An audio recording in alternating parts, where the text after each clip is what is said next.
Et salut à tous, c'est Chico, j'espère que vous allez bien. Moi ça va super, alors j'ai des putains de bonnes nouvelles, qui viennent de tomber il y a 1 ou 2 heures environ.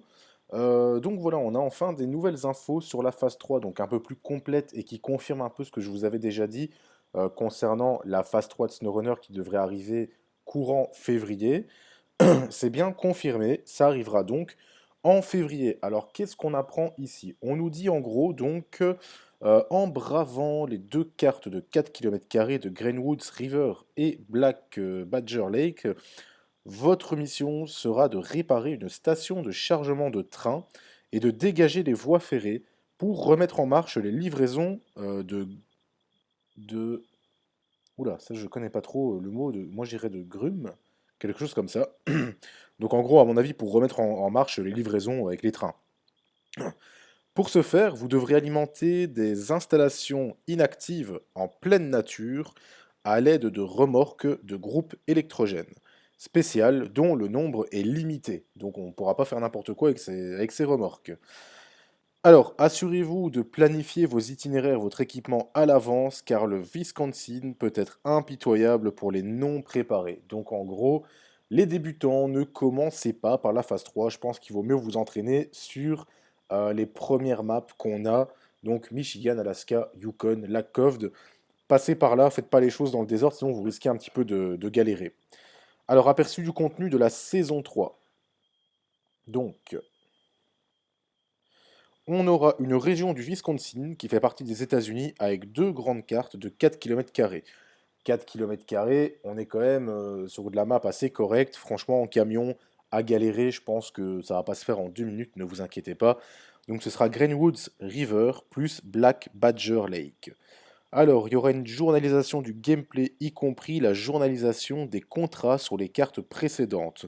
Donc, en gros, il y aura des maps sur lesquelles vous avez peut-être terminé à 100% les missions, mais du coup, après la phase 3, il y aura des missions qui vont être incluses dans les anciennes maps, donc allez bien voir, parce que vous ne serez plus à 100% dans toutes les maps.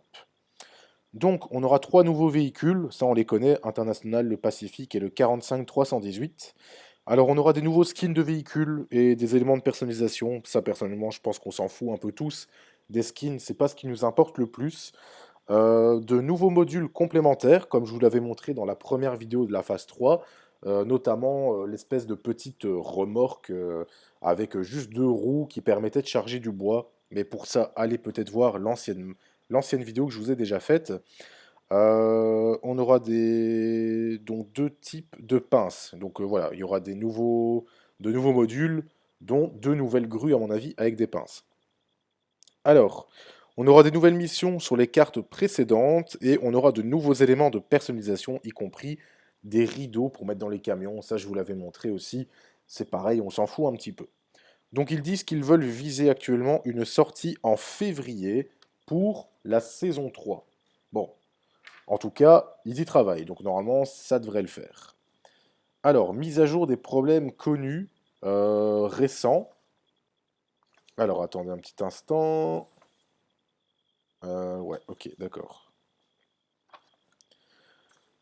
Ouais, ok, ok, ok. Ouais. Donc, il prévoit aussi une mise à jour des problèmes récents, hein, juste ici. Ok, des problèmes connus. Changement de la liste d'amis à l'infini, ce problème a été résolu. L'argent négatif sur les consoles, cela a été causé par un mode corrigé maintenant. Donc, la mise à jour d'hier a restauré de l'argent en transformant le solde négatif en un solde positif. Donc, le correctif est toujours en cours pour Xbox One. Donc, ne vous inquiétez pas si ce n'est pas encore fait chez vous. Ils y travaillent petit à petit. Ils ne savent peut-être pas tout faire d'un coup.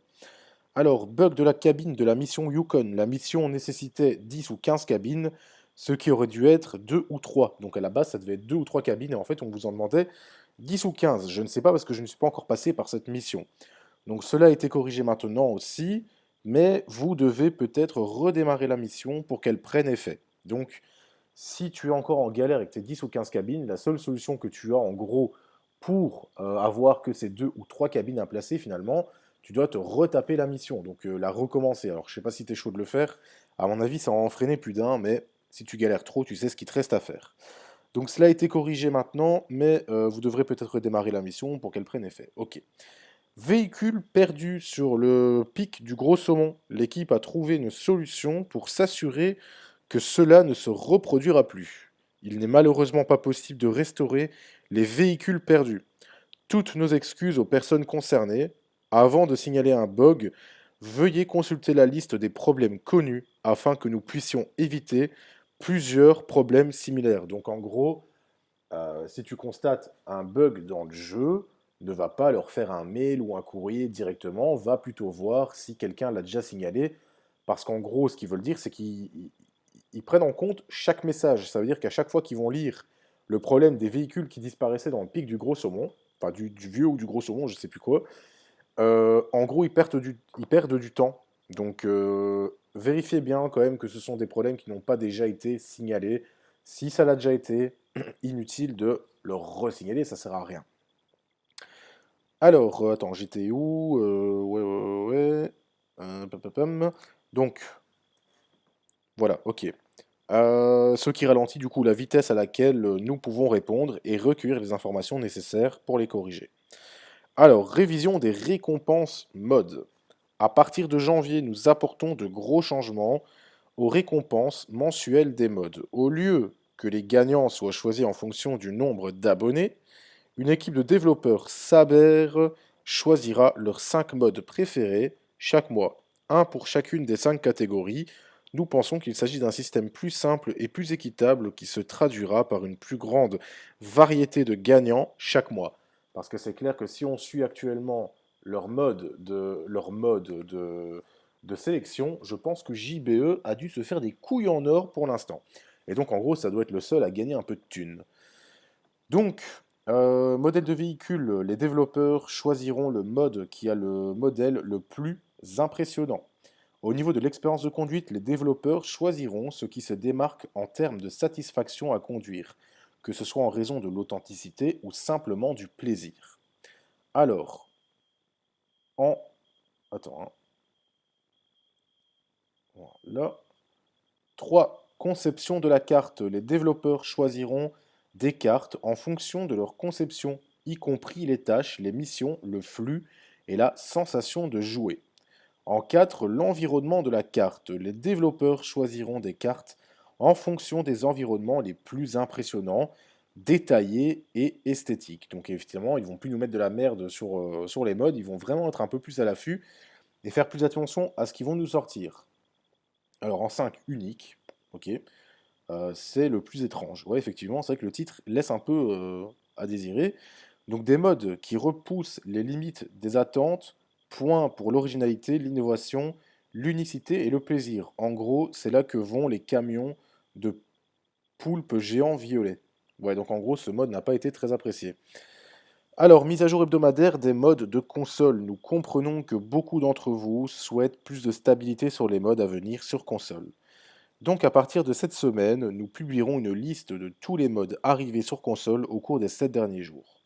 Cela sortira chaque mercredi. Donc maintenant, vous savez que les modes sortiront tous les mercredis.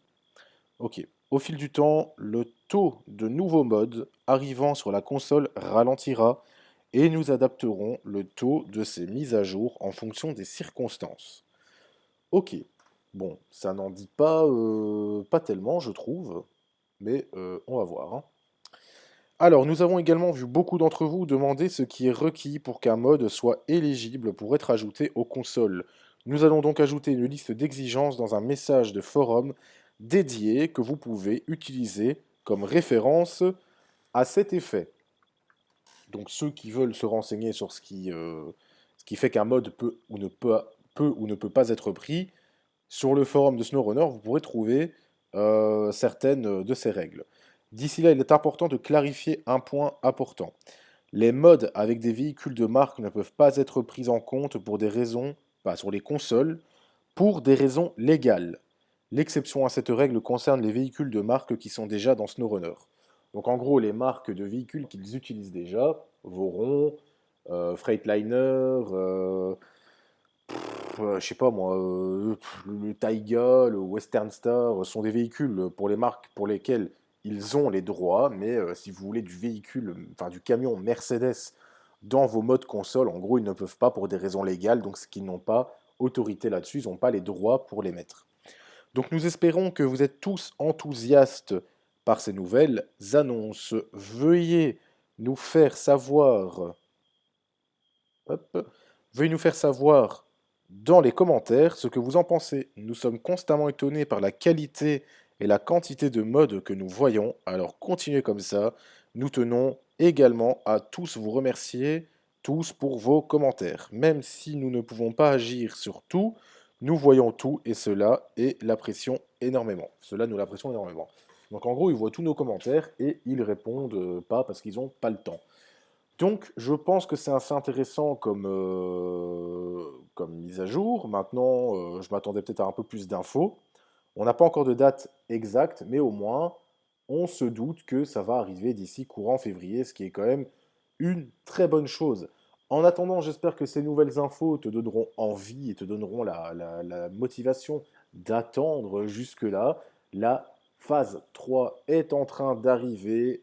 Dans le mieux des cas, dans le meilleur des cas, il nous reste 15 jours à attendre, même pas 10 jours, vu qu'on est déjà le 20 demain, 20 janvier. Et dans le pire des cas, il y a encore un bon gros mois d'attente. Maintenant, je leur fais confiance. Ils nous ont déjà fait plaisir en nous montrant que la phase 2 est arrivée plus vite que prévu. Donc je pense que s'ils annoncent la phase 3 pour le courant février, c'est qu'ils travaillent à fond dessus. On peut leur faire confiance. Je suis convaincu que ça va arriver en février. D'ici là, portez-vous bien. Mettez un max de commentaires si ça vous a plu. Un petit pouce bleu, ça fait toujours plaisir. Et évidemment, j'attends vos retours. Si vous n'êtes pas abonné, faites-le pour un maximum de contenu. Je vous dis à très bientôt. Ciao, ciao.